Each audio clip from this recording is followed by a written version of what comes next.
I'm going to. Whoa. Wait a minute. About 1 minute is on. Levin, Jason, then Aaron Acker as well. We got Carol. That Tracy, was at work. Kirsten. Yeah.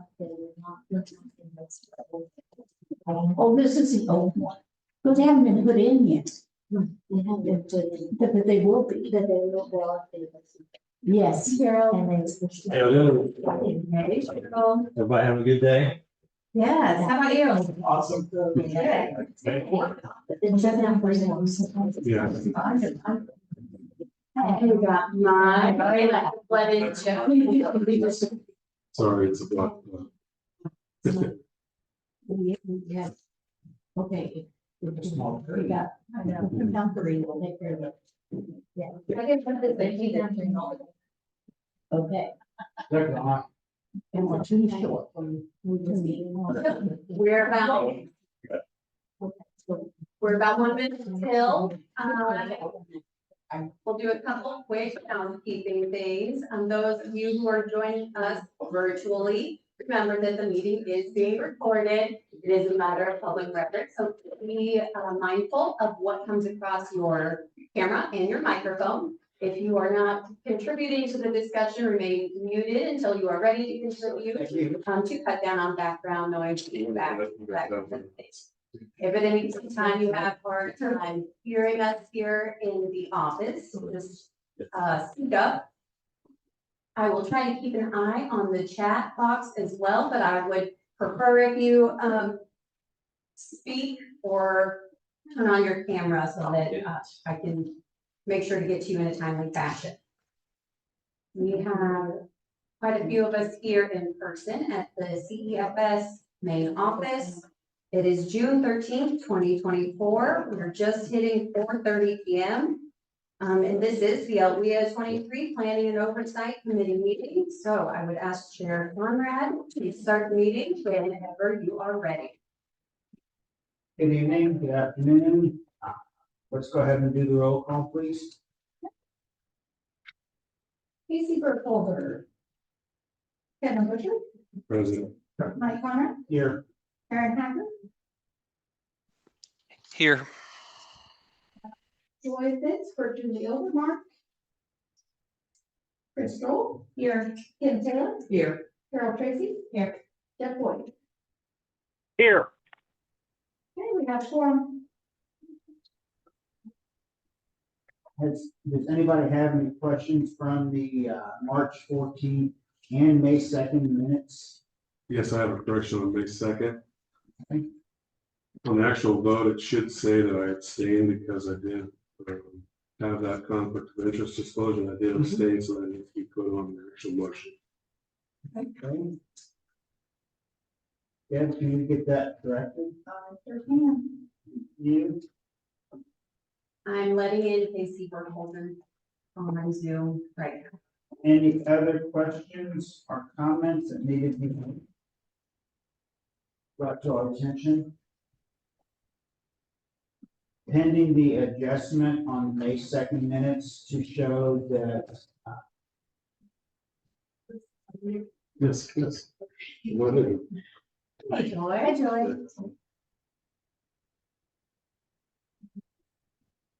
that Kevin abstained voting for conflict of interest.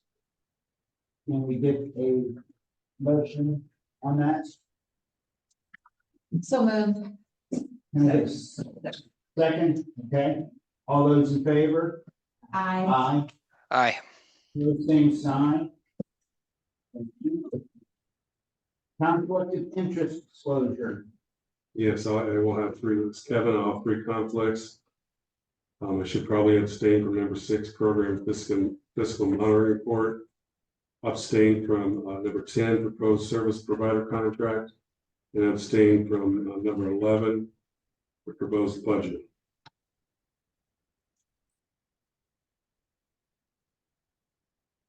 Any other conflicts of interest?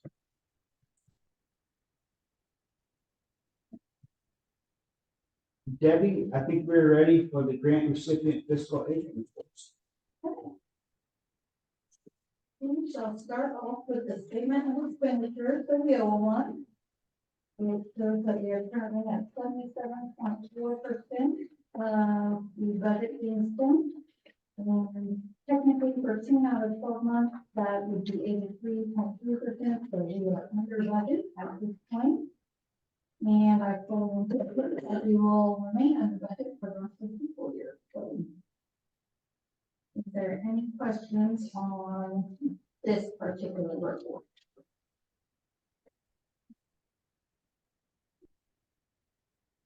The next one is the statement of expenditures for the apprenticeship grant.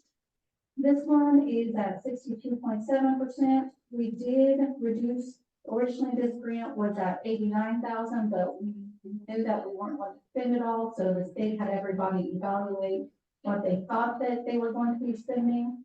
And so we backed it down to 83% or 83,000. And we do have that $10,000 in employer incentives. We're not quite for sure if we're going to touch that yet, but if we need it, it's there. Otherwise, this should come in easily under budget as well. Any questions on this one? Okay, the next two pages, the accounts payable report. As you can see, a lot of it is the typical paying steps every week. There's a little bit of travel. There's several incumbent worker training projects that we pay for. And then basically credit card charges and the payments to Lakeland for whether it's rent or their monthly admin expense. All pretty well typical items. So feel free to look that over. Let me know if you have any questions on any of those.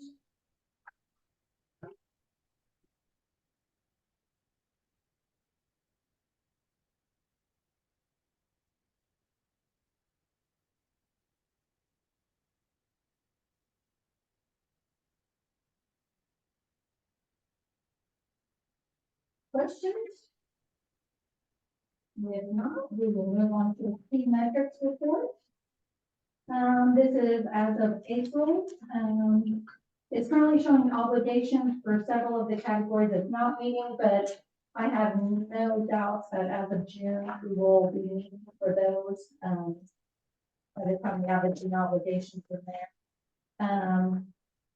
Direct training, we're at 52.1%, which we'll see further detail on that in the next report. The youth metrics, the 23 grant, they are getting better. So we are definitely headed in the right direction. It's just a matter of keeping working at it and seeing if we hit those goals before that grant's money runs out and then we start in on the new grant. So any questions on that one? Okay. The next page is the training versus overhead for the adult and disability workers. As you can see, the 52.1% is where we sit right now. I'm not 100% sure where we will end at for June, but if we were to dip below the 50% mark, we do have our 1E grant, which is our rapid response that a lot of the quad graphics employees that took advantage, and then there are other dislocated workers part of that grant. We will be able to use that money, that training money, to help towards this metric. And so even if we do have to use some of that 1E, that will push us back over the 50% mark. So, but we're hoping to not even have to touch that whenever it comes down to June 30th, but we will see. So any questions on that one? Okay. The next page is just our overall training versus overhead. It's just something that we track sort of internally. It shows us at 49.1%. We don't get, that is nothing that the state looks at, it's just something that we look at. And it's just something that we sort of, just to keep an eye on our overall fund. So any questions on that one? Okay. The next one is the MOU invoicing. As you can see, we only have 2 of them outstanding right now. IDES, that one always comes in either June or July, so that is no big surprise there. Caritas, that one is a little bit more tricky. We're not for sure. From what I heard today is that Caritas might not even be doing that anymore, the SEP, I guess. They said that they disbanded or they quit doing it. So I don't know who covers Fayette and Marion counties now or what, but have you heard anything Fayette County wise that, was it Title V? I think the older, SCEP, I think it's Senior Citizen Employment Program. So Okay. similar to what National Able does, but, Caritas in the area. so those are the only two that are outstanding, right? So I'll have to do some more digging on the Caritas thing, see if they did actually quit doing it. What happens at that point, so. That's all for that one. Okay, the next one is the incumbent worker training project. This is everything that we have going on so far for this fiscal year. As you can see, we've had a lot of projects, spent a lot of money on it, even have some reserved out of the 1E grant for that particular purpose, and we've got some already spoken for out of that, so, right now, I don't think it's 100%, but I think we're thinking of putting $125,000 back for incumbent worker out of the next fiscal grant. And we will have 2 years to use it, so, but I think that's the thinking as of right now. And so far, we've really been on a roll the last few years, so it's gotten used, so I don't think we'll have a problem with the able to pull it to do that. So. Any questions on that one? If we want to refer people, who should we have them contact you or Jamie? For incumbent worker?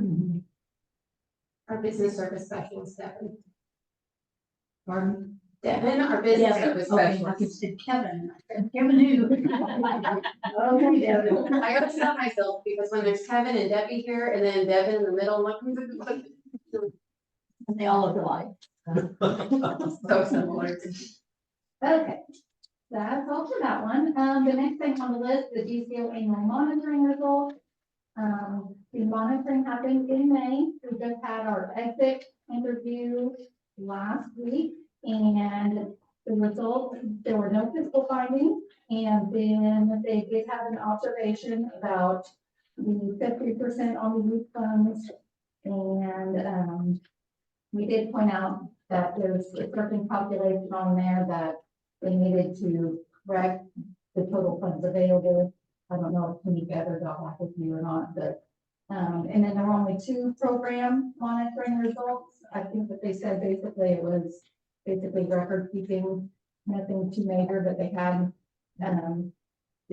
good remarks about steps in their files, so, and then there was just a management recommendation at the end about doing some monitoring on OJ's work experience. So overall, a very good result. So now we just wait for the letter in a few weeks, which we will then respond about that. So, any questions on that?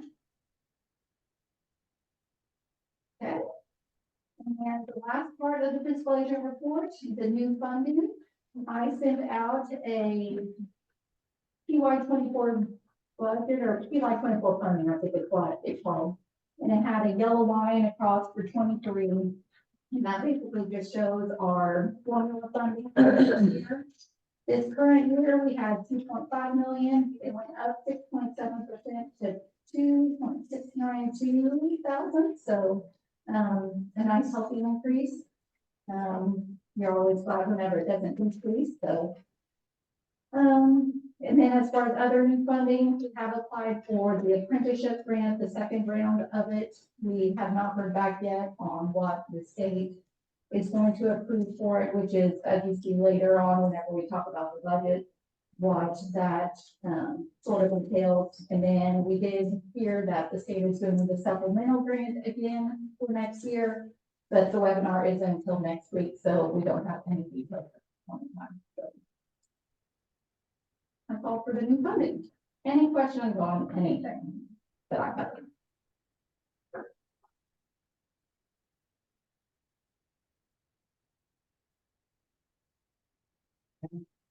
Can I get a motion to approve, please?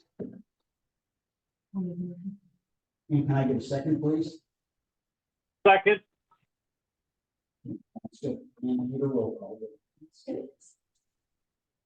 Okay, Casey Burkholder, Yes. Kevin Butcher. Abstain. Mike Conrad, Yes. Karen Hager, Yes. Wojciech, Yes. Chris Roll, Yes. Kim Taylor, Yes. Carol Tracy, Yes. Jeff Boyd. yes.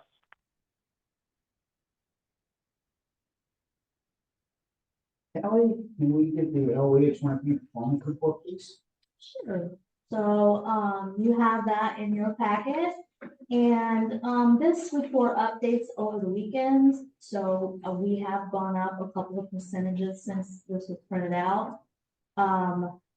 The only fail that we are having right now is measurable skills gain for dislocated workers. And, Kristen is entering measurable skills gains, the certificates and grades. As we speak, we fully expect this to be met or exceed by the end of June. Probably next Monday even, it's possible that we will have our ready minutes.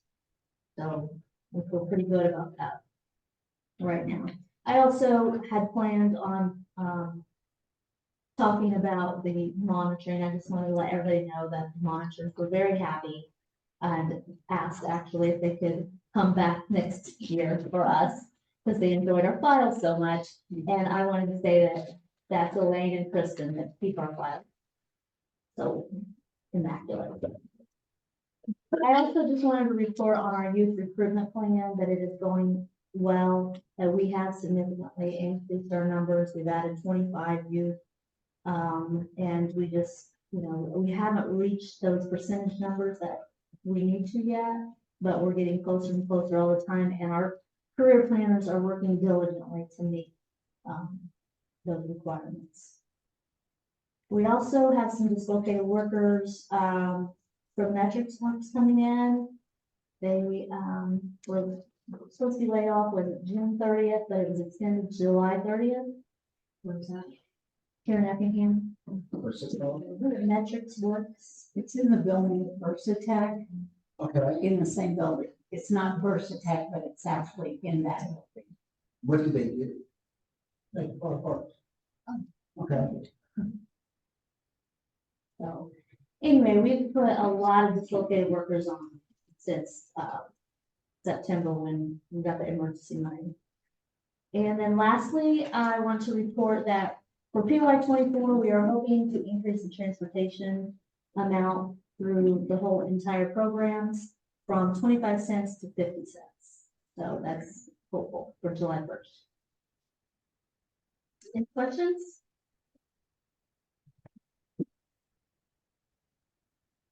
Thank you.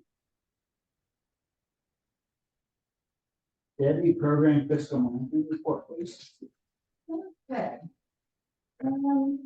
I sent out the letters that Tony sent out. The first one just notifying staff that we have a contingent to do the fiscal monitoring. And then the second letter that was sent out on April 18th. Basically, the only finding there was that for the 21 grant, they did not meet the 50% out of school youth. And so it has to be a finding just because it was a requirement it was a violation of the DCO policy. So that was the only thing that was found. Everything else, you can check out this one. So In that letter, it says there should have been a response within 30 days. Hold on. Okay. I don't know if it would be attached to this or. You said one. Probably very well. Okay.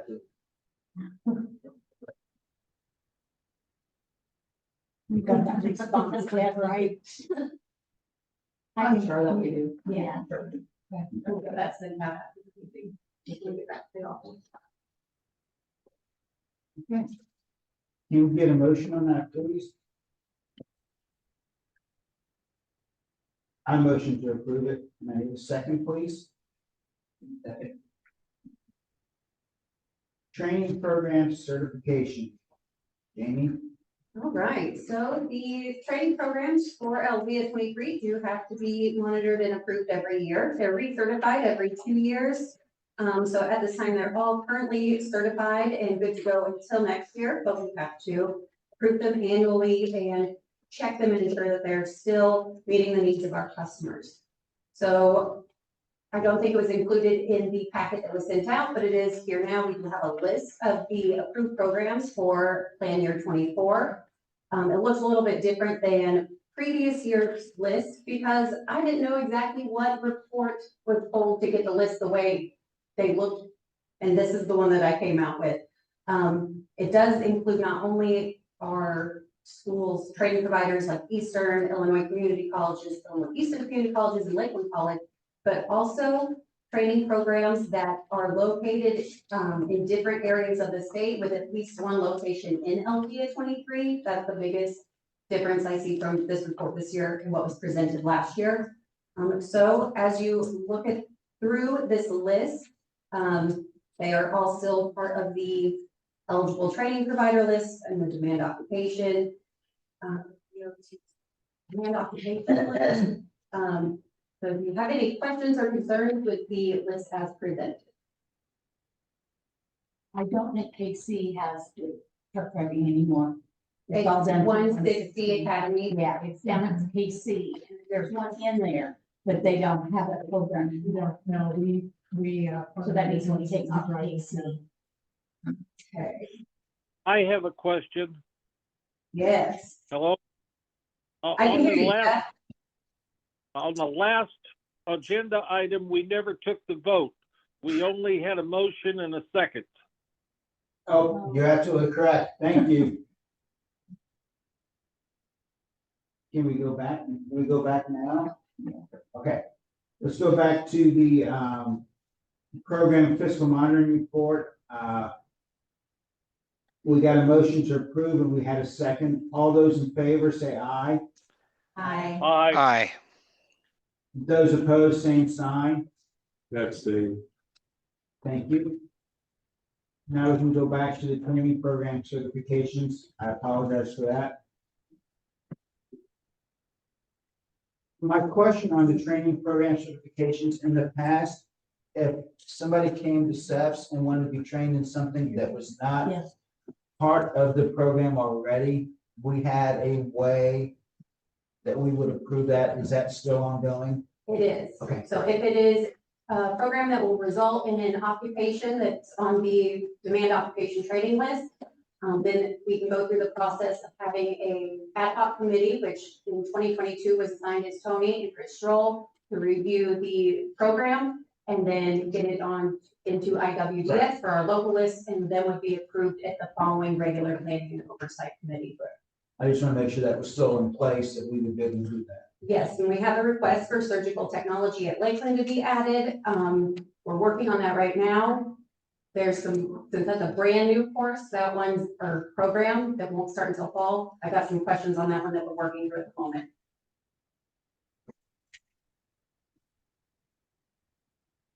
Any other questions?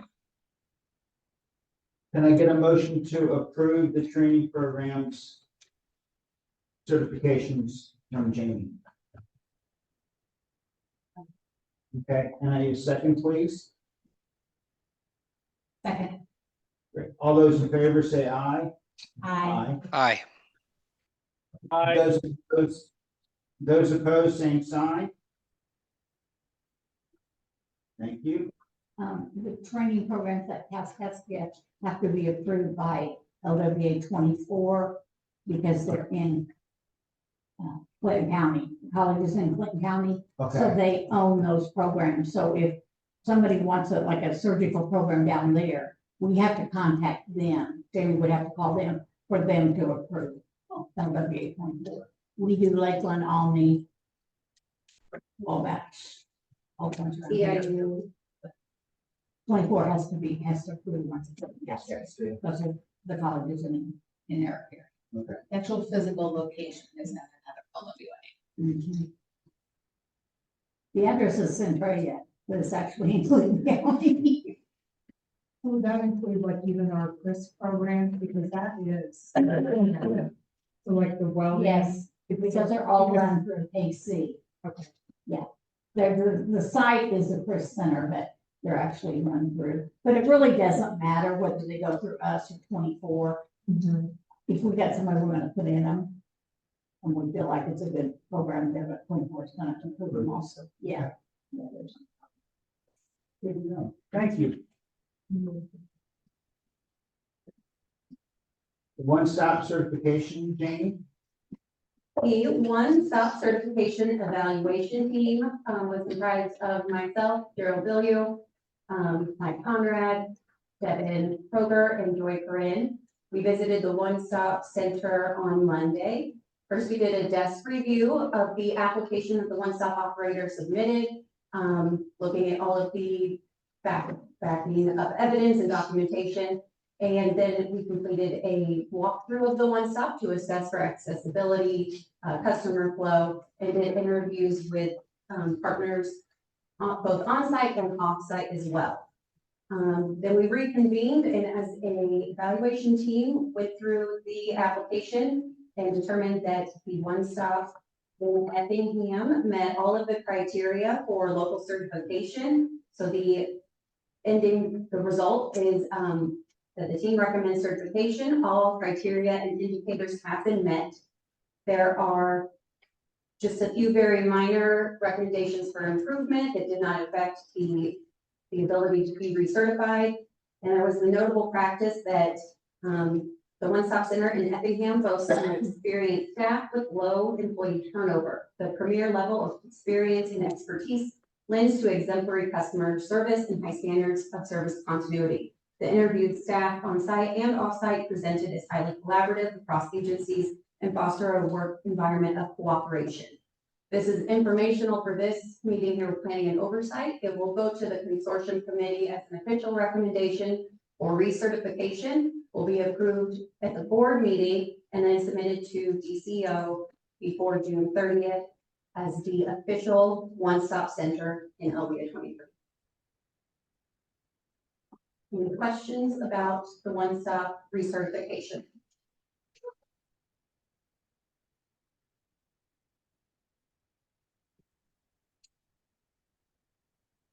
So, good deal. Oh, you update, Jane? I'll roll right into MOU update. The MOU budget was agreed upon by all the partners and signed back in March. The MOU itself and the appendices required, like the Appendix I, direct linkage checklist, were all completed and signed and submitted to DCO on May 30th, May 31st. We did not secure signatures from Caritas or National Able, and that's because we've had no contact that will respond to us from those agencies. So we went ahead and submitted without those signatures. We also were missing a signature from DHS TANF. However, that's not unusual. They normally take a little bit longer. Assured it's in progress and expect at any moment, but did submit the MOU in its entirety, the budget and the signatures as is, and we'll update as soon as we receive the signatures from DHS TANF.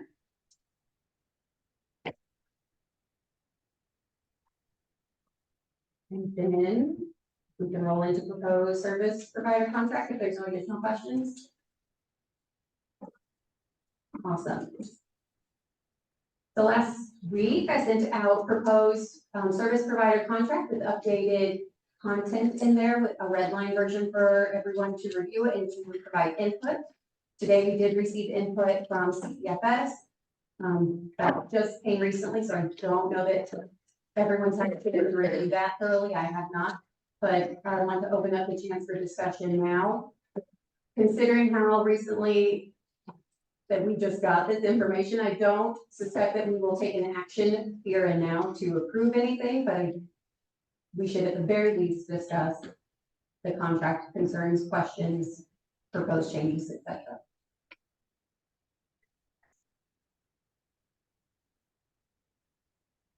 Would you like me to go over some of the highlights? Yes, please. Okay, thank you. First of all, I just wanted to, let everybody know that I did get this with everybody else on Thursday in the morning, reviewed it. We had our board meeting Thursday night. Got my questions, concerns to my board, and they instructed me to get our corporate attorney to review it. So I got that to him on Monday, and he just called me on 10 o'clock this morning. So that's why this didn't get to you guys until 90 minutes ago. And I apologize for that, but that's the time frame that we're working. And I talked with Jamie this morning and Chris on Monday about some of my concerns. And I think, just from our point of view, there was a lot of things changed, a lot of things added that made this cumbersome and going to make it very difficult for us to do our job. So I decided to lay out point by point, page by page, my suggestions, concerns. And I'm not going to go over one because some are small little, hey, my suggestion on there. But I do want to go over some the bigger ones. Point 4, which is on page 2 of the red line version. It proposes to add the request for proposal and our contract proposal to the contract. And my question is, what's the intent of adding these documents? And I feel, and my attorney feels, or CFS attorney feels, that this would make it more cumbersome. For example, there's language in this agreement, there's language in the RFP, there's language in proposal. What if they conflict? Which one are you going to go with? And the other thing with the proposal was just a proposal. It was based on a fictional budget number. So we did our proposal based on that fictional budget number. So that's my concerns on that one.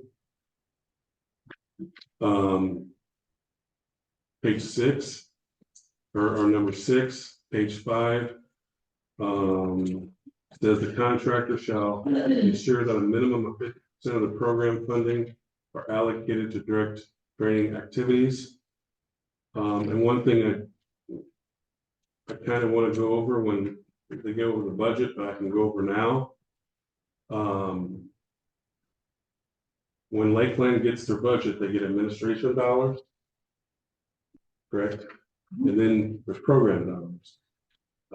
Lakeland keeps some of the program dollars for salaries and overhead and for encumbered worker.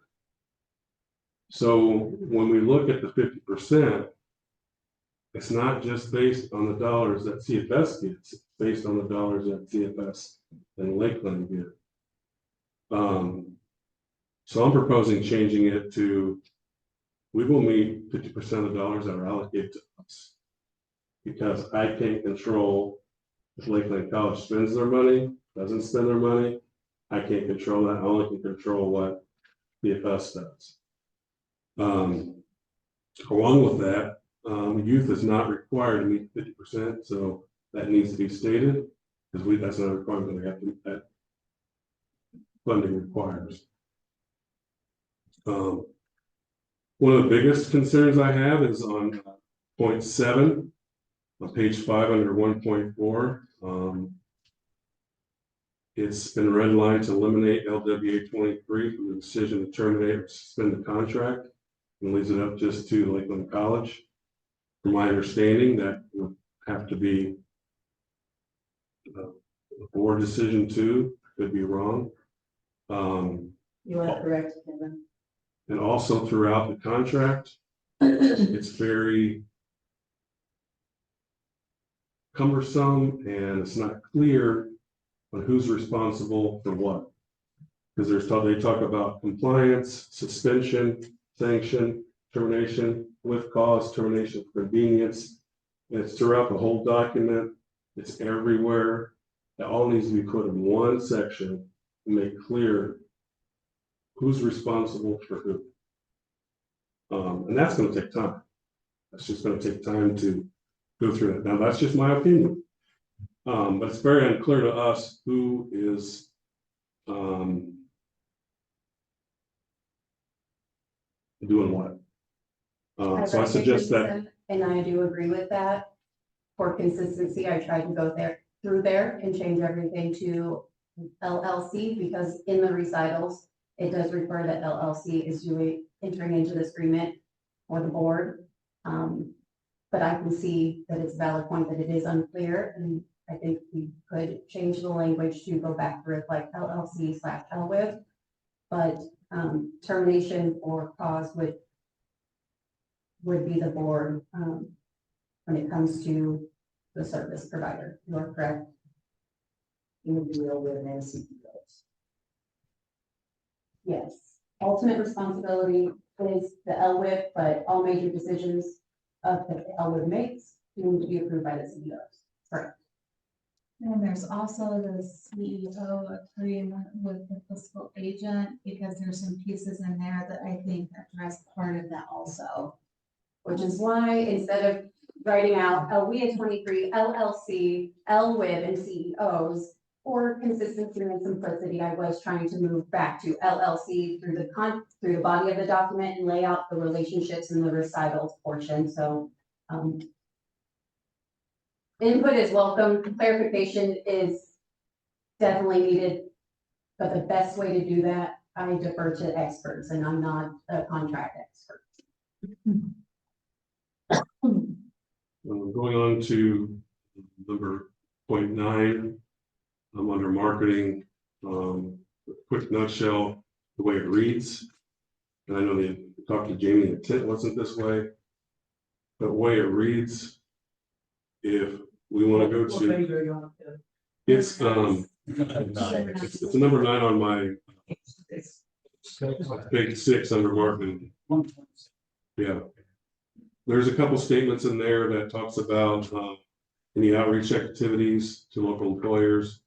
We have to give a written notice to Lakeland to do that, and they have 15 business days to respond. That would be very unfortunate if we have to do that, because if a business calls us and says, hey, we have somebody that would like to do an ODT contract, we'd have to go out there and talk with them about on-the-job training. If we would have to put that in writing to Lakeland and wait for 15 days to respond, that person's gone. So I'm not opposed to having there that all marketing materials, like if we want to change our brochure or slideshow that we're going to present, or you know, we're going to do a new plan on how we're going to find youth or whatever it may be. I'm not opposed to saying that's Lakeland, have them look at it and approve it. But for us to have to put in writing that we want to go talk to an employer, shouldn't have to have that. What do you do now? We just go do it. Okay, I mean, But if we have like our youth recruitment strategy plan that Kelly was talking about, we gave it to Jamie and said, here, look at it. You got any questions, concerns, let me know. Shouldn't have any. So we were good there. So anything major we are bringing to Lakeland to approve. But if we go to new employer, we're just going to do it. We don't want to have to wait. So the proposed marketing materials not being questioned is the outreach activities. Correct. Correct. Because if you have the marketing materials, whoever you do outreach to, you're using approved marketing materials. Correct. Correct. And is that, if it's being approved by Lakeland, is that being approved by Jamie, or is that? Not by the I was gonna say. Are making sure that we all have live communication, because our business service rep may be going to a business and Title I is going, just making sure that we have good communication internally.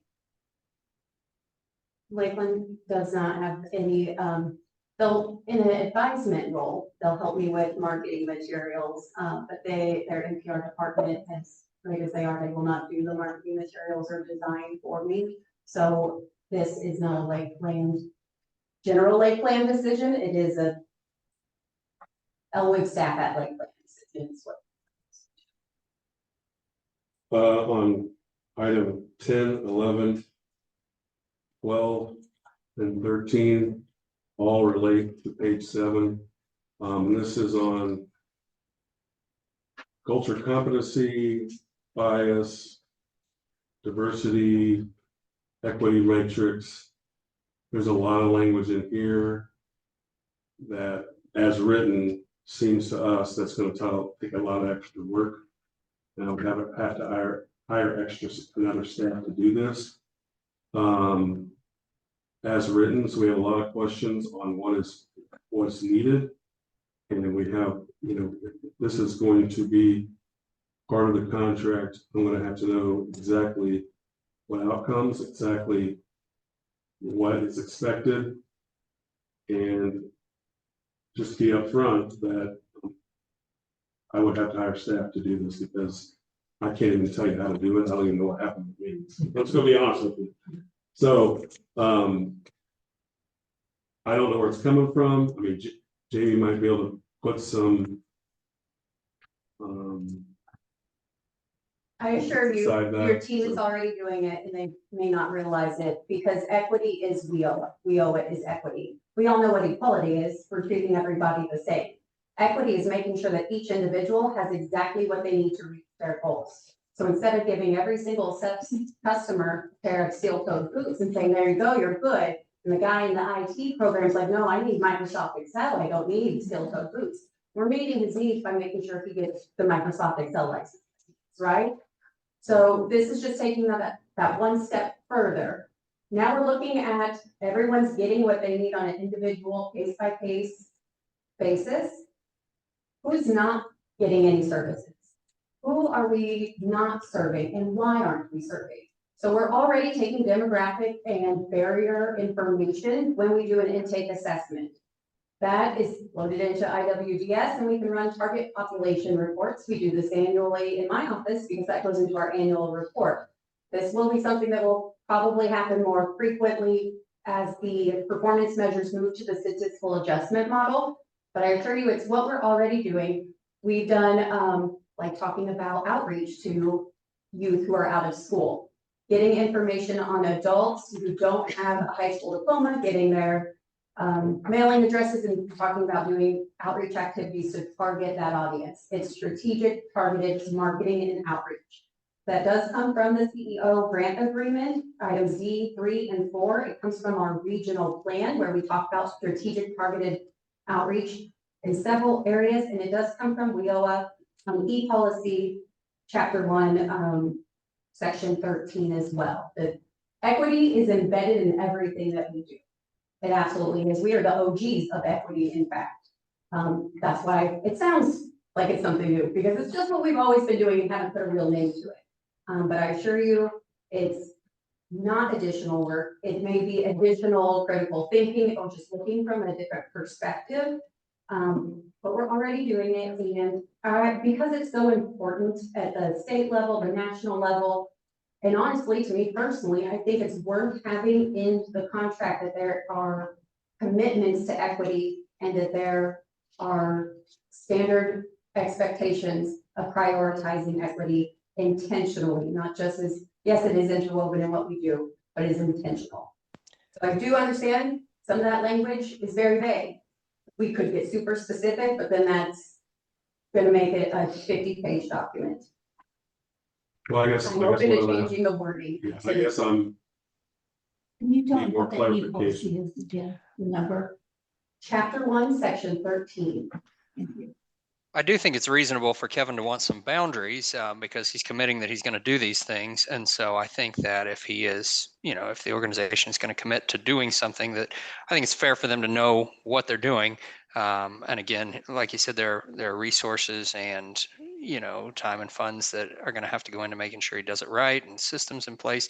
So I don't think it's an unreasonable ask to make sure he knows, to have some specificity. And I understand not wanting to spell out every single thing, but I think it's a fair concern. Jan, I- I just- I agree. I think it's unusually vague. I've been through it.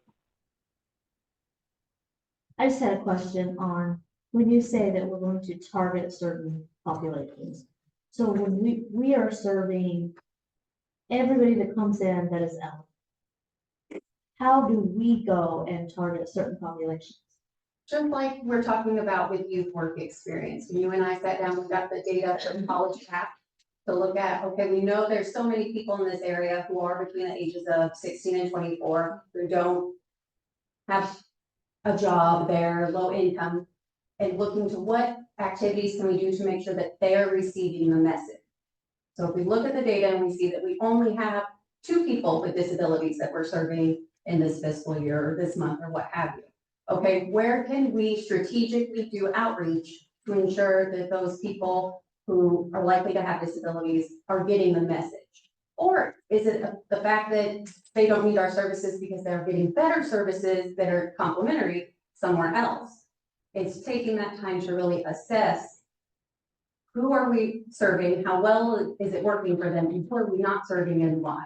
So just serving the general population is not being included. It's being equal. If we just put out one general message in a newspaper, we're only going to reach the people who are picking up that newspaper. Yes, anyone is able to pick up a newspaper, but there's a particular demographic who are likely to pick up the newspaper. That's why having multiple outreach activities and methods is so important, is to get, And I think we do. you absolutely do. That's why I'm saying we're doing it already.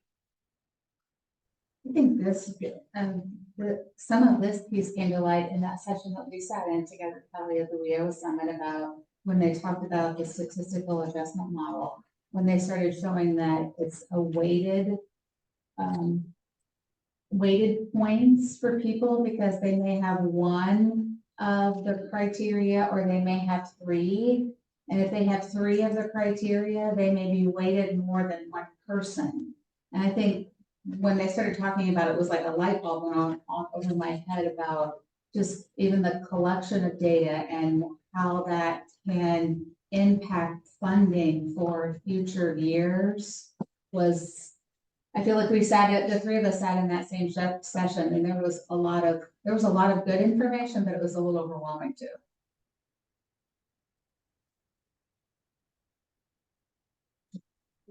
That's all right. Or, yes. Where it says the contractor shall track and report on equity metrics, are they doing, you guys doing that currently? Yes. I don't know if I'm doing that. I don't think we're doing that. How are we doing? When you, I don't know exactly how, but I can see the report of target population, so I can see the customers identifying as a single parent, as a veteran. You don't see. Yeah.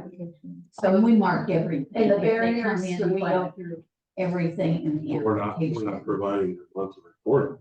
No, We're not doing any of that. That's, But that's. I guess that's something what we that need you can to- add, yes. Yes, at this time, I just pull it whenever I'm curious. Oh, well, I had Tony pull it whenever I was curious, but I do think going forward, as that statistical adjustment model is implemented, that it will take more intentionality and that we're looking at it maybe together. I'm not sure exactly what it will look like, but I do think it will be higher on your radar in the next few the months. only problem we have with that, sometimes we can't get proof of it.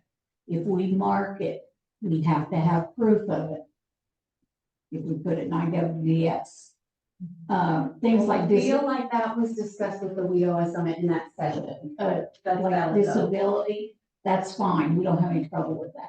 Usually a single parent, we don't have any trouble with the women having it, but sometimes the guy doesn't have a copy of the birth certificate. We have nothing that we can prove he's a father. So we can't mark it unless we have proof of it. I could be speaking out of turn, but I think that's going to change. It's gonna be a self-reporting. Yeah. Yeah. I can't imagine that it wouldn't be everything else is I know, self-supporting now, like. Exactly. Right now, I'm not just saying, yeah, you just gotta believe what they tell you. So, yeah. They do that all, yeah. Ours went from had to have documentation in adult ed to self-reporting. So I think that. I don't know. It's hard to get documentation for all those things, so I get where, and that, it's hard to get all of the things So to what I'm prove. saying, We get everything we can. open to explore the language. I am very passionate that I do not want to take it out completely. We'll say some of this language in here from, if you're, nationally accredited, you would be doing like cultural competency and implicit bias and that kind of stuff, that training. You can go out and on YouTube and do a cultural competency training, and they've got some good ones out there. It doesn't have to be a trainer coming in and doing it. So, if that helps. We've done. Yeah. And if I can say something, I could be totally wrong in my memory, but I'm thinking that something came out a few months ago saying that all of the LWIA policies over the next couple of years will have to be incorporating a lot of this equity language. So that's something that we can look forward to as the next few years go along, but a lot of it, this language is going to start surfacing along. You were correct. That was probably about 6 weeks ago, and it was all about reviewing all policies and making sure that all policies have an equity lens. It wasn't going to be like you have 2 months to get. No, it it's done. over a period of time. Yes, so. I think we but have 2 years, but it was hot at the top of my list, and I was like, okay, remove it back a little bit. So, just have a few more to talk about highlights. Item number 19, or page 14, or section 3.76 states all emails, phone communication requesting information shall be answered within 2 business days.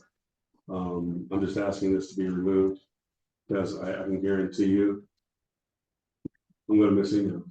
My staff are going to miss emails. It's not going to happen. So I'm not agreeing to it. So just want to keep that out there. And again, DFS, we have over 60 state and federal grants. And I've never seen any requested a grant like that before. Get your job done, get your job done. So I just asking to take that out. Item number 20, page 14, it talks about communication as Kelly being the primary person to be responsible for all communication with Lakeland staff. I'm asking that to be removed because I think it'd be very cumbersome. If I want to ask Jamie a question, I have to ask Kelly the question. Kelly's got to ask Jamie the question. Jamie's got to give it back to Kelly. Kelly's got to give it back to me. That doesn't make sense. Ineffective communication. So that needs to be removed. I don't know what the intention was. But our fiscal officer needs to talk with Debbie. She doesn't need to tell Kelly what she needs. Kelly can tell Debbie. That's so anyway, again, I don't know what the intent of that was, but I'm asking to get that removed. Kevin, would you be willing, if the language was changed, so if we're having trouble reaching one of your team and we're not getting a response, naming someone who can be the go-to person that we can say, hey, we're having trouble, and that they will then ensure that we get the response that we need. That's fine. Okay. On item 30, I'm skipping. I'm trying to get us out of here quickly. Well, I'm gonna say this right now. I'm learning an incredible amount on this, and I don't ever remember going through this in such great detail with so much changes as it's going through right now. In my eyes, Lakeland was a fiscal agent, which means basically Lakeland transferred money to SEPs. That was their role. That was it. The board and the CEOs were responsible for making sure the money was spent and given out appropriate. Looking at this contract, the board and the CEOs are not really part of it. Am I seeing this wrong? Am I seeing this different? Am I seeing this in some other way? That is my main concern as well. Because, I mean, the very first line says, this contract agreement is entered between Lakeland College and CFS. That's it. And 1.4, There's nothing in here about WIA. There's nothing in here about anything. It's a contract that really shouldn't be discussed right now. It should be discussed between Lakeland's board and CFS. Well, I think that, if I can say, Absolutely. I think it's probably time for the board to hire a lawyer through some of the funding that Lakeland has on to represent us and go through this contract to represent the board. Because I understand every bit of Kevin's questions and frustrations and going, if you're gonna ask me to monitor all this and send all this information out, who's gonna do that? How am I gonna do that? Who's gonna do that? But I guess from the other perspective, I mean, as a provider of services with a contract with DHS, FACO signs that contract, I sign the contract, not our board. I mean, I report everything to the board. The contract is between DHS and FACO, not FACO's board. I mean, I report to the board. But I've been given the authority as the authorized agent of the company to sign contract on behalf of FACO. And then it's reported to the board, but the board's not included in any of those contracts. I mean, language wise, they're not. So I don't know how that applies here, but. I don't know how it applies to you Yeah. either, but I mean, I'm looking at this going, where does the board fit in? Where do the CEOs fit in?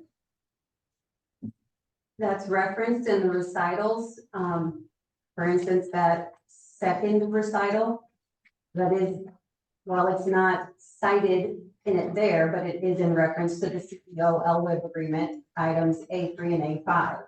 For the third recital, that's in reference to CEO grant agreement, item A1. Each one of those recitals is in reference to one of the other agreements.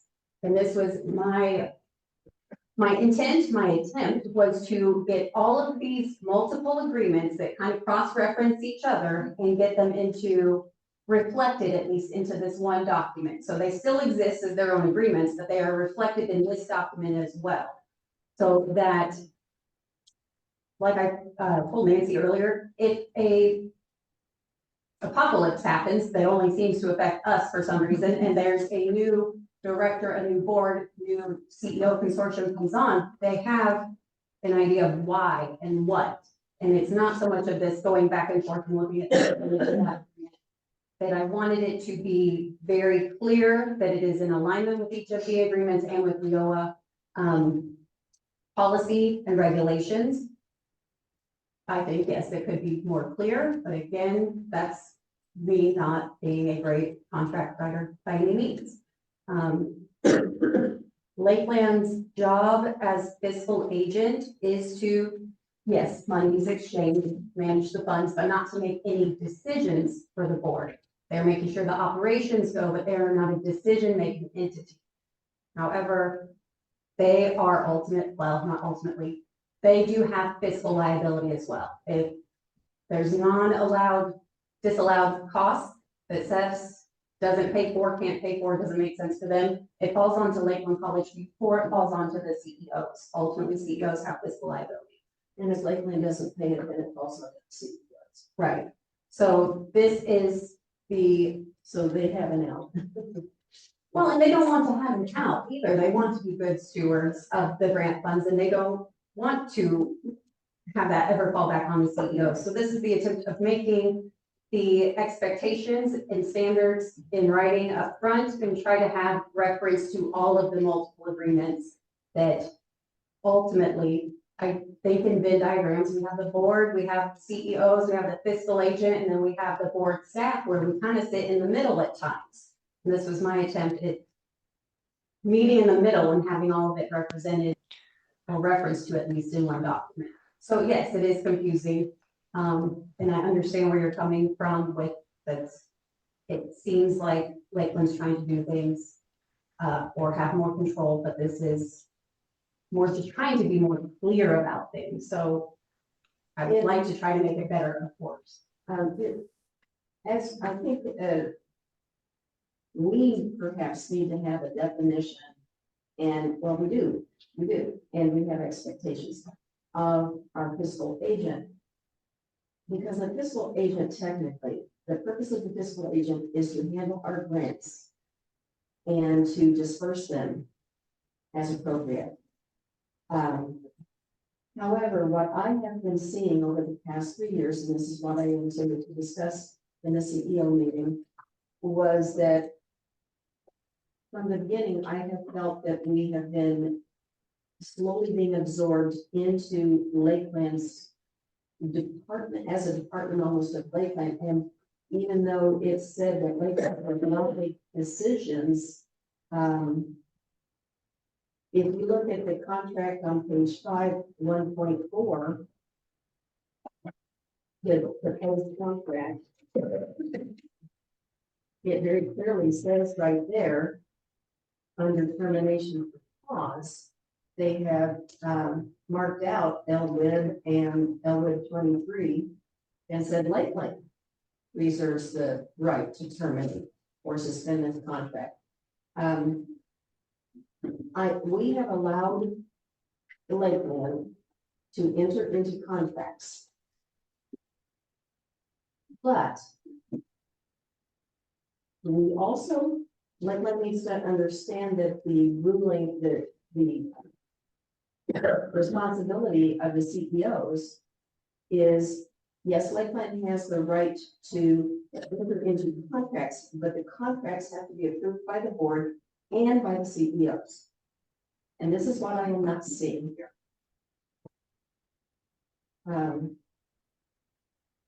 Want to point out, let's talk about attorneys. I've reached out myself, trying to find an attorney that specializes in legal regulations. I got contact for 2. I haven't called them, but if anybody wants that information, Lakeland, the CEOs or the board, I'll be glad to share that. If people want to call and get information, or somebody wants to hire, a firm to look through the contract and that's got more knowledge.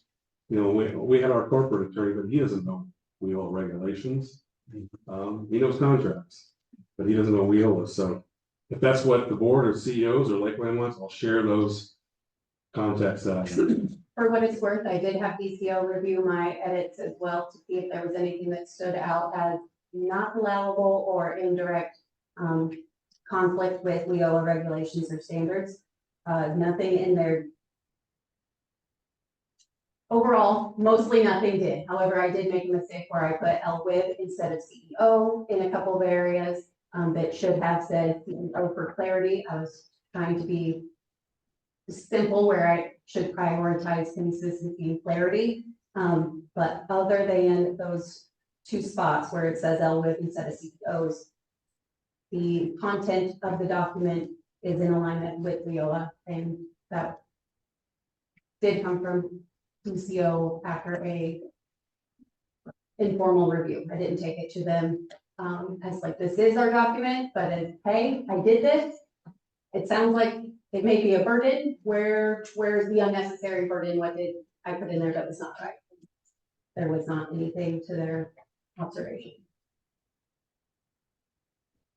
So if you're interested in an attorney, I think that is something we could do. However, I also think it's important to be cognizant of how we use grant funds. And if we have DCO say nothing in the content is in conflict with WIOA, and it's more just wording and getting all parties to agree. I think that's something that we should work out together without spending additional grant funds.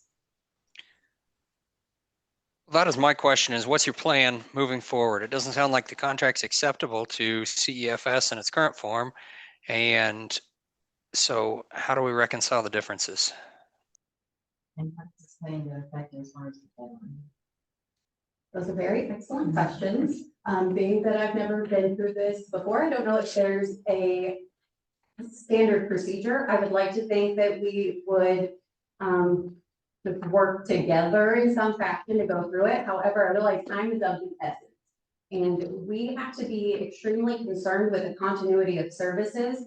And with this contract expired, the current contract expiring June 30th, unless we can work together real quick and really well next week, we do need to look at the possibility of extending the current contract for another 30 days to allow us time for all parties to come to the table and agree on language, which I think is possible from my interpretation of this contract, the current contract. And I'm just waiting confirmation from administration at Lakeland, but I do think if everyone's interested that we could do, and we all agree to the 30-day extension, that we could do that to allow us more time. I don't know. if I'm not it's- sure days is gonna be enough. I That's don't, exactly, that's what I was exactly saying. I don't know if 30 days is gonna be enough. You've taken yes, you've taken the contract. I'm sorry, go ahead. I think 30 or 60 or 90 days would make better sense. Form a committee to, I don't know, do we have any funds for to get legal advice? Is that a board decision? Does the board have to decide to get legal advice? The road we've not been down. Yeah. We have been in that road. Well, you have, most of you have. I can ask ECO with the caveat that may raise red flags with them. And there could potentially be swift, immediate response from them if there's concern that parties cannot come to an agreement in a reasonable time, or if we need to involve additional attorneys potentially. I'm not sure, that is just my gut feeling. So I'd like to make sure that that's out and in the open, that if you're okay with that, then I can talk to DCO and see what Brian Ellis's recommendation is as far as funding an attorney through the board. Well, as I mentioned to Jamie in my conversation with her this morning, with the exception of a few years that the service provider, our service provider was with IRBA, CEFS has been our service provider for more than 50 years. And now all of a sudden we're having controversy over the contract. And I hate to be so simplistic, but my thought is if it ain't broke, why are we trying to fix it? If there are specific things, which Jamie has mentioned some to me, that need to be addressed, let's focus on that.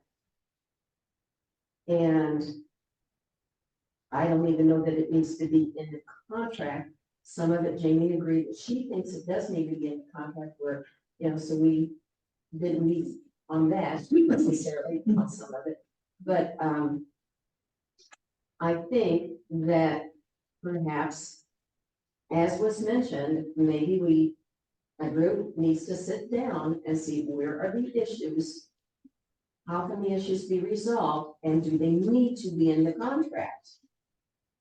Because there were some I did not think needed to be in the contract, but I understand when Jamie's coming from with her concerns, why she wants them to be in the contract.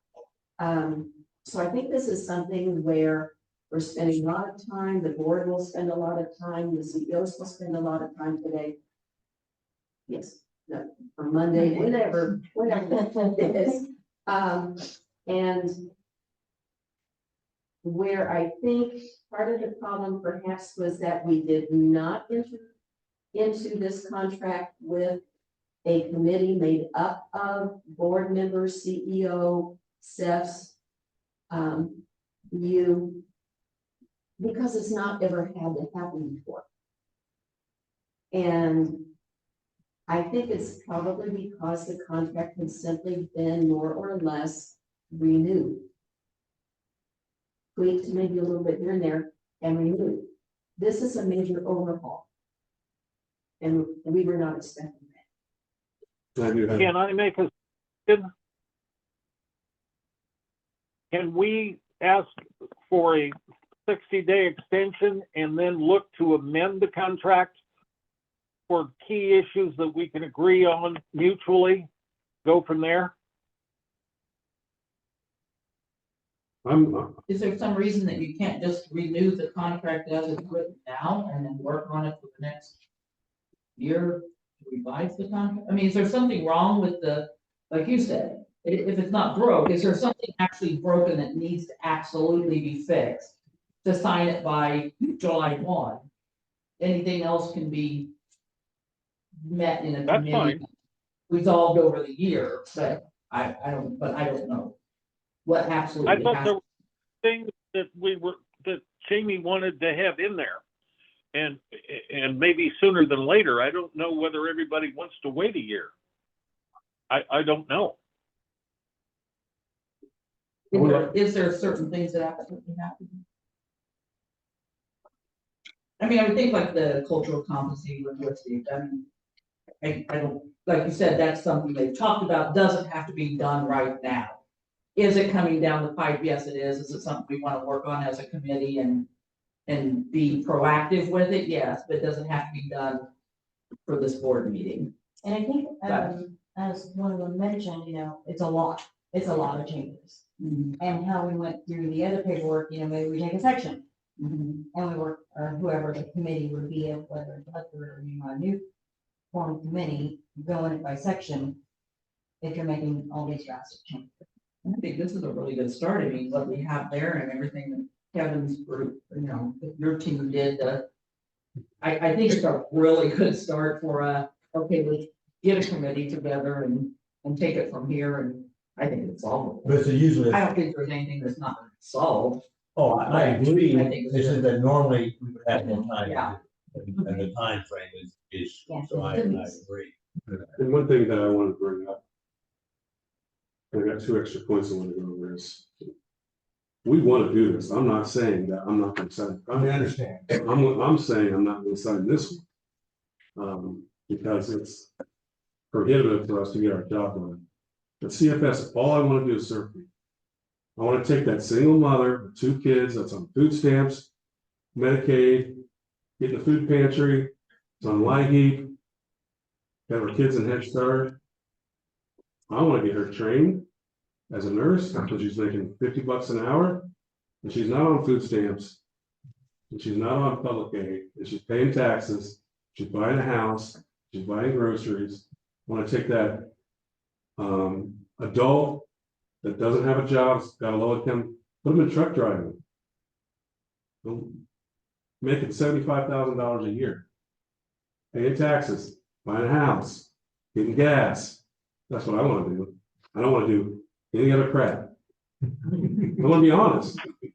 Time for me doing this is time me taking away of doing our program. I'm just going to be honest. So that's what I want to do. No more, no less. We want to serve people. We want to get them employed. You're I absolutely have no right. other agenda other than that. We want that. However I have to do that, I will do it. So, and 2 extra points on number Just 30. real quick, though, Sure, sure. respond to Kim. There may be language in the termination section that Lakeland may want to keep in there with the current climate of discussion of changing fiscal agent, because they want to ensure that if fiscal agency were to change in the terms of this contract, that they are covered and not held responsible if there was a sudden change that was unexpected. So I do think this is something that administration at Lakeland should have input on before I say, like, yes, a lot of what I have in there maybe does not need to be changed today or by June 30th, but there's some language I think very much worth exploring, getting a change before we sign. Right, okay, so something like the termination section or whatever. Yeah. So I would like to invite, Dr. Bullock to our meeting on Monday for him to give input as well. So on just two more points. Number 30, again, talks about termination. I just think that all needs cleaned up. As I said before, it's very confusing throughout the document. And then lastly, on page 31, or on point 31 on page 26, termination for convenience has been changed. That Lakeland can terminate the agreement for convenience without cause, providing a 30-day notice. That was changed from our current contract that states convenience if college, the WIB, and CFS all agreed, then we would all agree and it would be terminated for convenience without cause. It's been changed to Lakeland, 90 days, you're done. And that's unacceptable for us. I can't operate a grant with 90-day. Basically, on Head those overhead. words, you got a 90-day contract. Correct. I mean, the way I read it, by no means am I a lawyer, but when you say something like that, that one side has the ability to terminate the contract on convenience in 90 days, you have a 90-day contract. Correct. Does it have any place in here that you have the? No, it You takes can all, out of convenience do it in 90 it days? takes control away from us. Because I haven't read through this, Yeah. so there's nothing in there that says you can do the same. I mean, a lot of times it'll say neither party can. Yeah. Within 90 days, terminate the contract. It doesn't say that anywhere else in here. No. No. In the CEO grant recipient agreement in section 8, it does say that, the contract can be terminated, with 60 days notice, I believe. So this was in reference to that, but with an additional 30 days at a time. So it is somewhere. Well, that's all I had. Thank you for listening to me, my concerns. This is Yeah. one of our shortest meetings. Again, we're willing to work. Yeah. I recommend some kind of extension, but that's just, not my call. I can't vote on it. So You mentioned a 30-day extension, is that like the limit, or can they do the 60-day extension to have? Hopefully. I don't know that there's a limit. 30-day was just my estimation.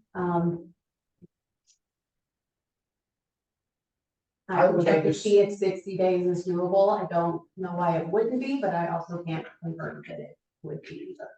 I would rather spend the time to build a contract that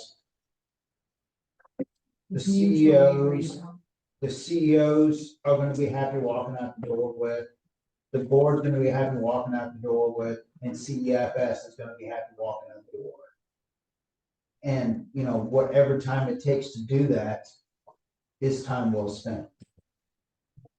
That's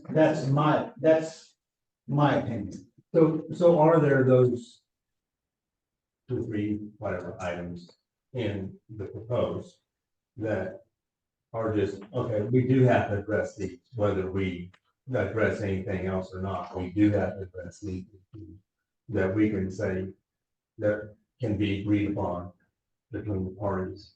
And then, so then we can get something approved by the end of the month. And then a lot of the other things that have been addressed or changed and need to be addressed for the future, and then allow those to be the ones that we work on to make the long-term change. But I mean, if there's something here okay, because of regulations, because the state says it, whatever, we have to make these changes, then I think that's a given. We have to make changes. As long as we agree upon it. There's a lot of things, like I said, and I kind of talked like mine, and I've never gotten involved with this. I've been on this for 12 years. I've never gotten involved with this, to know the ins and outs and the goods and the bads and the uglies and all the other things about it. So this is the first for me, to see this. So, yeah, it's a big change. big change, so from this to this, and, yeah. But I just wonder, either, in Jamie's comments, we don't want to raise red flags. We don't want to raise red flags, if an extension would, okay? And how do you ask for an extension and say, was that raise a red flag, or is that a bad idea, you know, that's kind of a tough one to do, we would ask, you know. But are there those couple of things that you, if we don't know, you know, but maybe you can identify what they're saying, to maybe you, more so than any of us that are. I just want to say, I understand what Jamie's saying about raising red flags. We are already working with Deccio monthly on our youth recruitment plan. I don't want to raise any red flags either, but I think it's more important to make sure that our contract is solid and good before we go further. So if we have to get an extension, I think it's important that we do what's necessary to make sure that we are in agreement.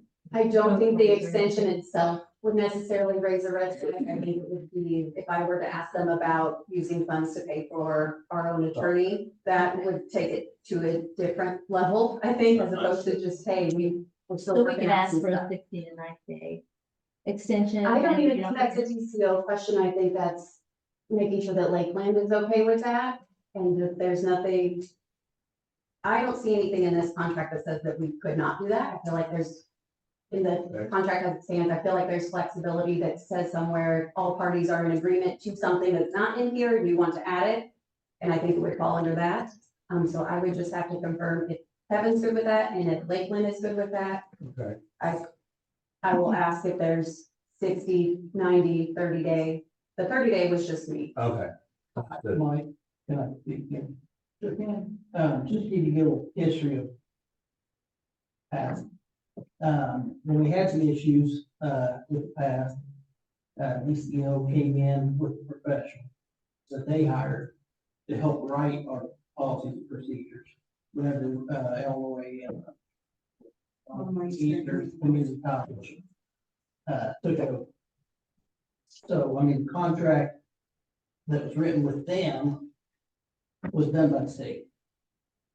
But that's a fiscal agent. That was a fiscal agent, Yeah. and now Lakeland's fiscal. Now, all of a sudden, that contract's not good enough. That was done by the state. Now they're wanting this new contract.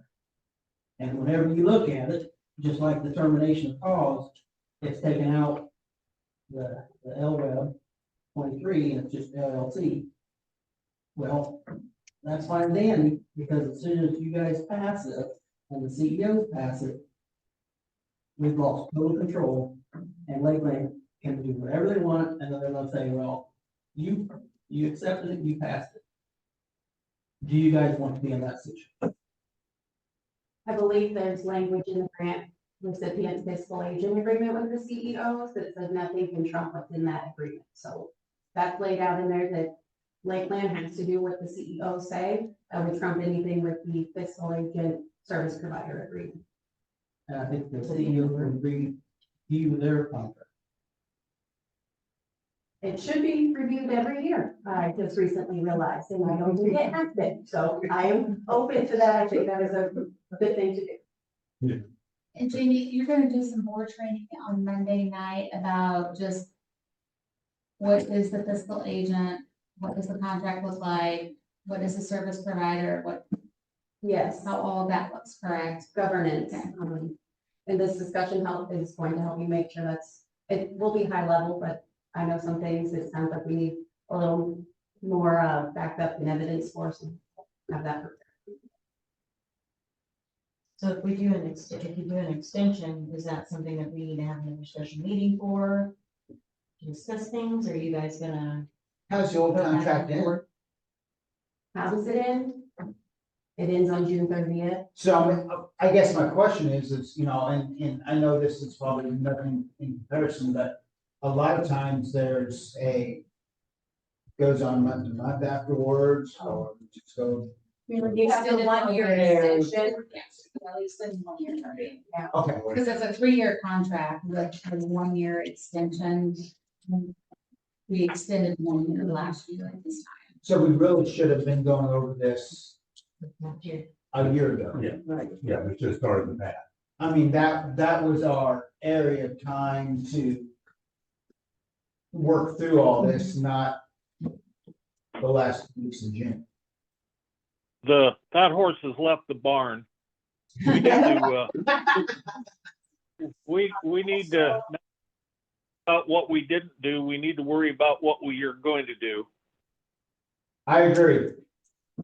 There is nothing apparently, unless something has changed in the state or federal regulations law that says that our contract has to be 3 years. We can set it anytime.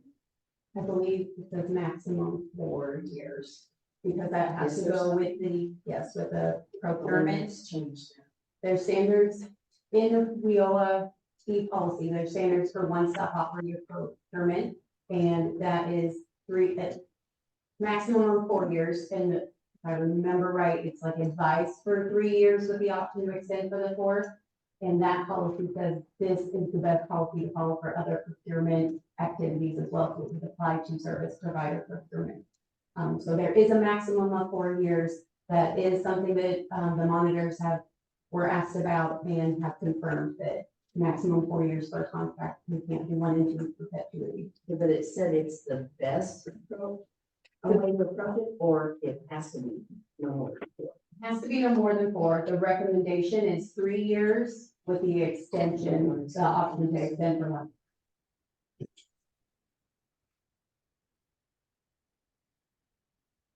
So if we can get together and everyone agree to 60 days or whatever days we need, I think that is doable. As far as committee, is that an ad hoc committee? Is that an executive committee? Well, does the executive committee have a CEO on it? No. Well, we gotta finally pass.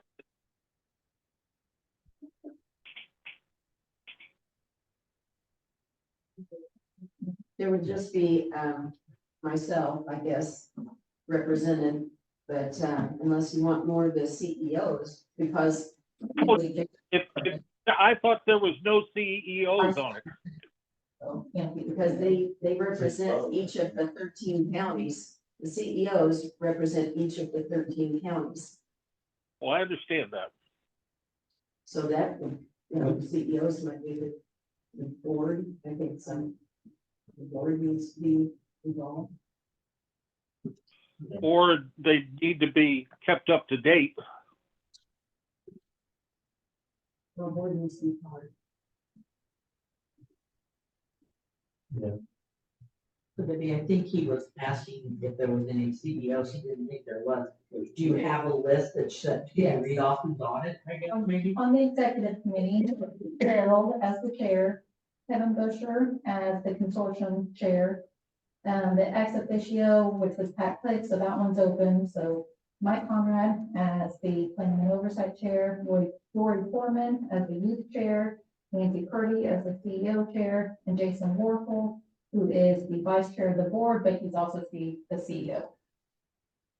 So that's the makeup of the executive. Purdy's on there too. She's the CEO. Yes, she mentioned it. She's the president of the board. Or the CEOs. Yes, she was mentioned, maybe didn't come through, but Nancy and Jason are the 2 CEOs represented on the executive committee. That's great. That's what my question was, and I thought somebody said nobody. So, all right, that's fine. If they're willing to work, I mean, and I don't say that derogatorily, but they've got to be active on it. We have an executive meeting coming up right after this one, so this can be discussed. Oh, I know. I'll be there. Okay.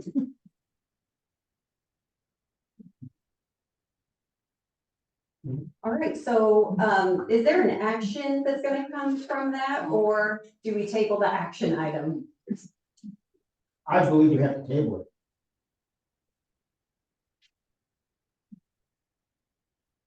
So, since I've never done this before. Well, do we, wait a minute. Before you do that, don't we need to give some guidance so that we could work on the extension and possible whatever else we're gonna do? At least that could be started, or is that premature? I mean, yeah, I didn't know if that was a committee recommendation Yeah, or a CEO recommendation. whatever. I don't wanna overcomplicate this, I'm sorry. You could forward it to the, order to the CEOs. so can It's on both of them. can I table it and then? table I it don't know to- that you would have to actually table it, you could just forward the process and decision to CEOs or board or Executive committee. executive committee. It's not on the executive, I don't think. It just, it's kind of. What is the WIA requirement by e-policy for provider contract? I know this is not something that every LWA experiences. Is it something that has to be approved at planning and oversight before it goes to full board? There's not specific Or is it guidance on on bylaws? provider contract. There may be some policy on one-stop operator procurement contract that in policy probably says this would apply to any other procurement or contract. So specifically, none. Indirectly, yes, I think there's some. I'm not familiar with it, so I would have to look at it to see if there's any guidance. We need to find out the process first. And maybe that is the recommendation, is that we have a process and that there is correspondence by email on the process. My suggestion would be just, propose a 90-day extension. And go with it and see what happens. All they're gonna do is, Lakeland's gonna say, no, we're not gonna accept that. Or at the next board meeting, they accept the 90-day. So do you Because we propose need 90 days to a continue this 90-day operation extension of the current? of the current. of the current 90? Yep. Who proposes that? I propose that?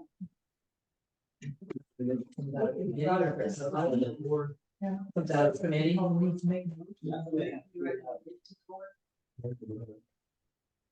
you were going to make Motion in a second You were gonna make a motion or a second to approve it, correct? to. Because it was an agenda item. It is an agenda item. To do an extension instead. So you're dealing with that agenda item. So it's how do you deal it? You're just saying Yeah, extension. yeah, we're not. If recommending the board for approval. you can, as long as the agenda item is close to it, you can still not approve or whatever. You can modify as long as it's the same subject. So I If can the make agenda item is What does the item say? I don't get it. proposed service provider contract. Okay. right. So can I can somebody can I make a motion to extend CFS's current contract for 90 days in order to review the proposed service provider contract? Does that sound right?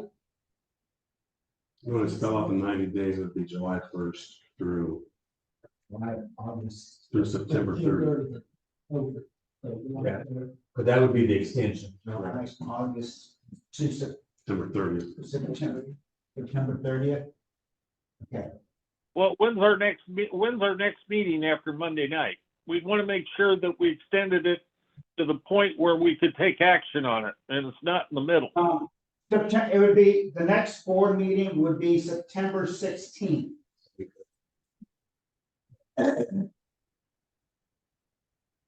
Okay. So you're making a motion? I am making a motion I'll second. to extend CEFS's current contract to September 30th, July 1st to September 30th of 2024 in order to discuss Review and amend. contract. Review the proposed contract. Can I get a motion to approve that? You're gonna second it? All in favor, say aye. Aye. Aye. Aye. Kevin is I'm abstaining. saying, All those opposed, same sign.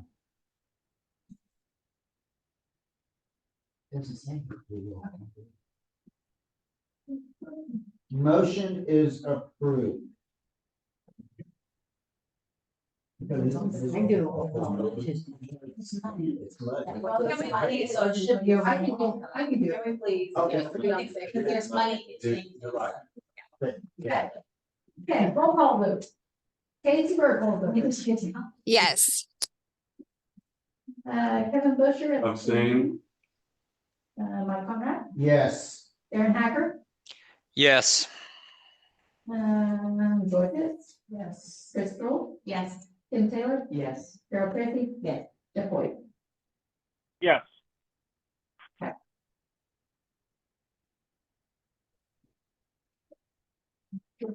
Proposed budget 2024. Heading. Okay, I'm gonna get my papers anymore. Okay. So I sent out the budget.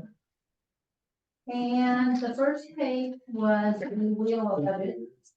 It actually decreased by 7%, and the bulk of that is just due to the change in salary from Tony's old salary to whenever the new operations coordinator gets hired. So that is basically, Lakeland did approve 4% increase for current employees, which whenever the new person gets hired, they will come in at the new rate, which hopefully I factored that is good enough. But the bulk of the decrease is just basically the change in that. And then I just changed one line to office supplies, we just decreased there a little bit. But the bulk of it is just from that one position going down in salary. So. And then the other was the apprenticeship budget. This is the numbers as we submitted to the state for the round 2 of the apprenticeship grant. Just a couple things to note. I know it looks like it increased a lot, but the beginning of last fiscal year was actually a separate apprenticeship grant. So those numbers are not part of this. And then also, these are just the numbers that we submitted to the state of what we anticipate the work plan being basically. And so these numbers are not solid until the state comes back and says, this is the amount that you are being given. So these very well could change based off of what they approve. Because they have to review every area's apprenticeship plan and then divvy out their money based off of that. So, the employer incentives, that one did go up. We originally did not last year do that. We added the 10,000 at the end of the year, whenever the state came back and said, hey, we've got money to spend, do you think that we can? So we factored that in upfront this time. We don't know if we will get it based off of what other areas asked for, but that is something that we did ask for. But that's where this apprenticeship number is coming from. Just basically what we submitted on our proposal, and we will just have to wait for the state to come back and say, here's the amount we did. And then we change the budget based off of that. What's included in the contractual, other contractual services that went up so much? Jamie, I don't know if you want to, I think that a lot of that had to do with the intermediaries. I don't know a whole lot about it, but Because this, not new. The Navigator 2.0 is the first year of a 5-year, grant that DCO received from DOL. And this year, what they're now calling, instead of Navigator 2.0, we're now calling it SAFE Round 2, so it's a little confusing. It was not put out competitively to multiple different organizations. It was only put out for LWIAs, that they want all of the apprenticeship, state apprenticeship expansion funds to run through the LWIAs, in partnership with our intermediary partners. So each of the community colleges are intermediaries for apprenticeships. So instead of them applying for their own intermediary grant, as they had in prior years, and us getting a apprenticeship navigator or specialist grant, we partnered together, and that contractual other services is mostly for the intermediaries portion of the grant. So it's kind of a mandated expense kind of thing. Or Yeah, that we can't do our work in apprenticeships without the assistance of the intermediary, so we don't want to cut them out of the opportunity to fund it.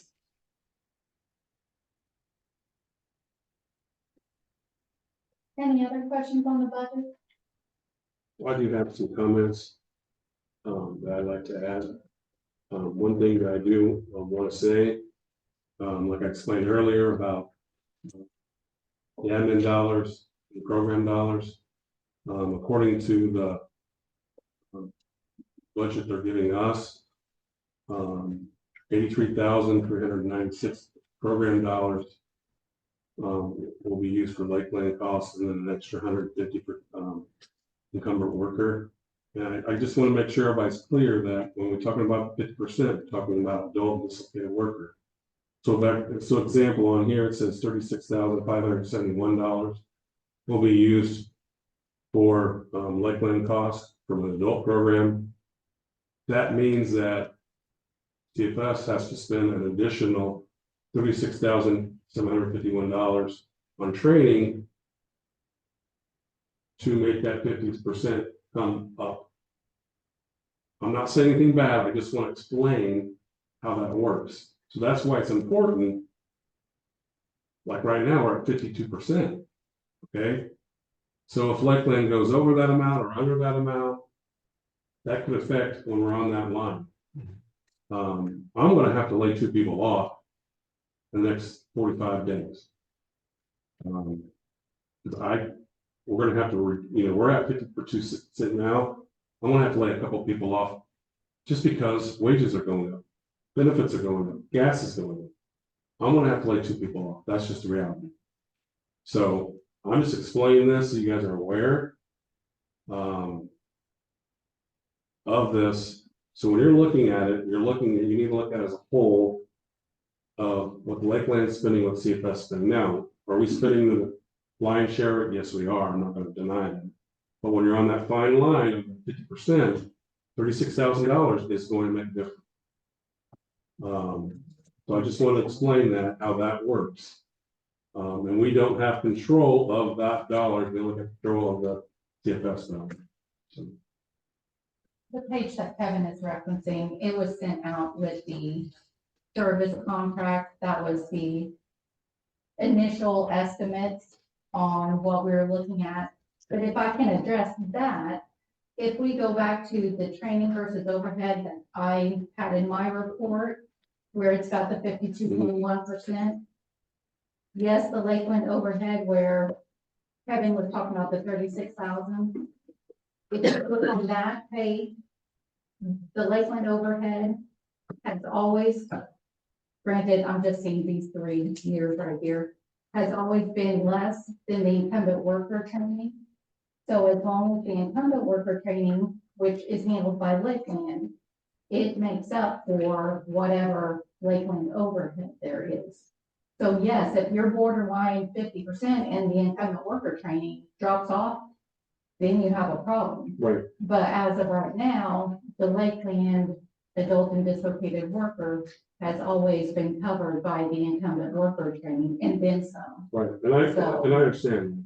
I just want to make people aware And then referring to that contract, it's saying 50% of the allocated knowledge, not the allocated knowledge to CEFS. So that's what the point I wanted to make. I can't control that. I can't control the dollars if you're gonna spend all that cover work dollars. Not. So that's just the point I wanted to make.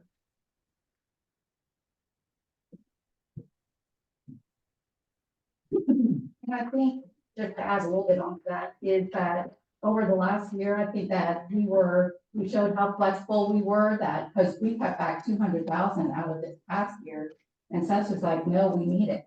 So we cut half of that and back and we gave it to them. So I think that it's very much, and even if we cut back too much incumbent worker, they're like, yeah, we're not going to spend it. That's when we approach staff and be like, hey, let's make sure that, because it does affect the training percentage. So I think that we've had a very good, as long as we're keeping on top of the numbers, then it works, so.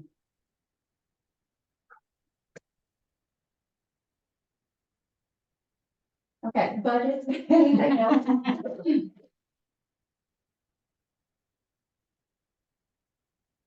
There's no other questions. I need a motion to approve the proposed 24 budget. Voight moves to approve. And I need a second. Fantastic. And we need a roll call. Okay, Casey Burkholder, Yes. Kevin Busher, Abstain. Mike Conrad, Yes. Aaron Hacker, Yes. Joe Fish, Yes. Chris Roll, Yes. Tim Taylor, Yes. Carol Tracy, Yes. Jeff White. Yes. Okay. The fiscal year 24 meeting schedule. The only question I have on this is for December. Do we normally bump that up a week? We normally do, that was something that we sort of was on the fence about. Okay. Because normally it would be a week closer, but I went back to previous years where Christmas sort of fell later in how it fell in the week. And I think that I found that we've met as late as the 17th for the board at least. So we went with this, but if you guys want to switch it up a week like we typically would do in December, we can. I just sort of went back to previous ones and sort of looked from there to see how late we go. What day was that for the session?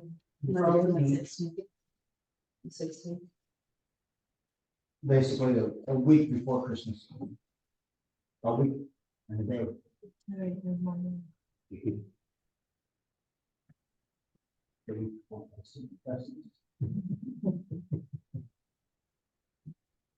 Can I get a motion to approve the meeting schedule? I'll make a motion. Can I get a second, please? All those in favor say aye. Aye. Aye. Aye. All those opposed, same sign. Okay. We've got the meeting schedule figured out. Other business. Do I hear any other business? Next meeting will be September 12th at 4:30. Comments? And a motion to adjourn, I'll make the motion. and I'll second. All those in favor say aye. Aye. Aye. Those opposed, same sign. Thank you for your time today. I know this was a little bit longer than usual, and I appreciate all the input.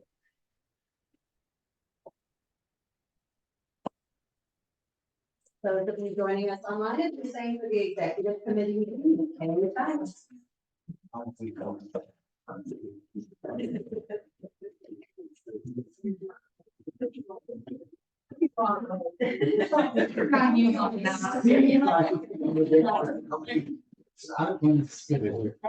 Yeah, absolutely. You can show up with.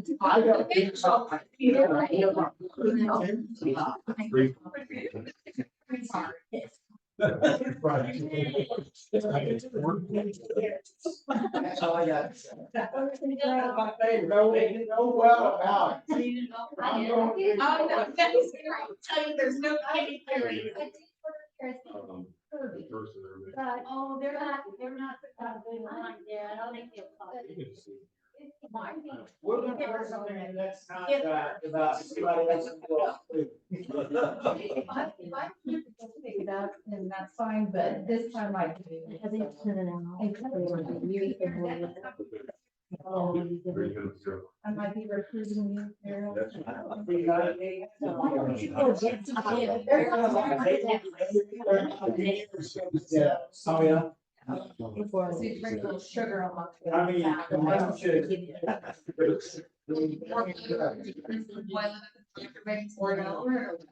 You know. You.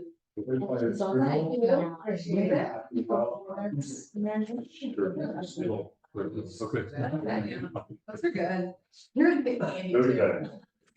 Anybody need executive committee topics? Yes. Yeah, okay. Yeah. There's not much to it, so you'll think about it.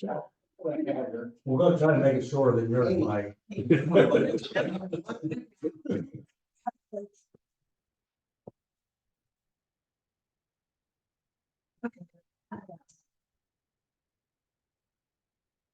Breakfast after Monday night meeting. We'll be fine. We'll be fine. Although we already have people bailing on us. Huh? Right. You heard report or what? I'm gonna have to. Yeah. He's gonna do the report today. Don's our report.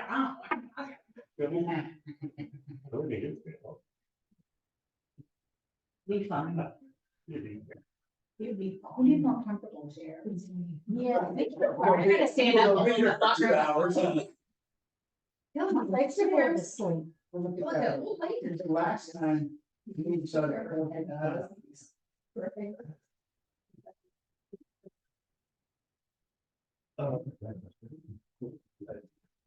All right, just some quick housekeeping things, again, still recording, so be mindful of anything, that comes across the microphone or the video as it is a matter of public record, is recorded and will be put on our viral YouTube channel, I'm sure.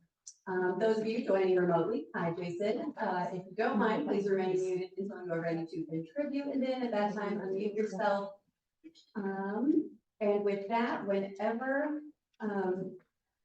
Chair Cyril is ready to call the executive committee to order. We are ready to go. I'm ready. Not right. I'll call it to order. And Debbie, please take roll. Gerald Milligan, Present. Kevin Butcher, Present. Mike Connor, Present. Lori Foreman, Nancy Purdy, here, Dave Oracle. Here. Good for you. All right, great. Okay, everyone got to read the pages of the June 8th, 2023 meeting. Was there any issues with that? If none, I'd like a motion to approve. I'll make the motion. I'll second. Kevin? Mike? Okay, all those in favor say aye. All those opposed, same sign. All right, does anyone have a conflict of interest on this meeting? I will on the budget. Kevin on the budget? Anyone else? If none, let's move to item 4, the most critical item on the list, and it's up to Jane, or Debbie, I'm sorry, Debbie, go ahead. Okay, I went over it just a few minutes ago with the board. Anybody have any further questions on it?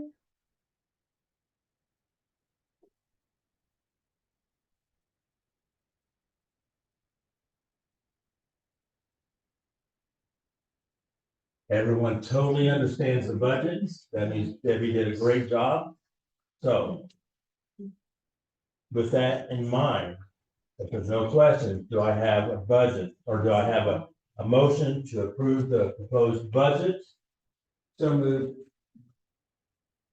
Mike makes a motion, do I have a second for that? I'll second. Nancy provides a second. And I will ask Debbie call roll. Gerald Miller. Yes. Kevin Butcher, Abstain.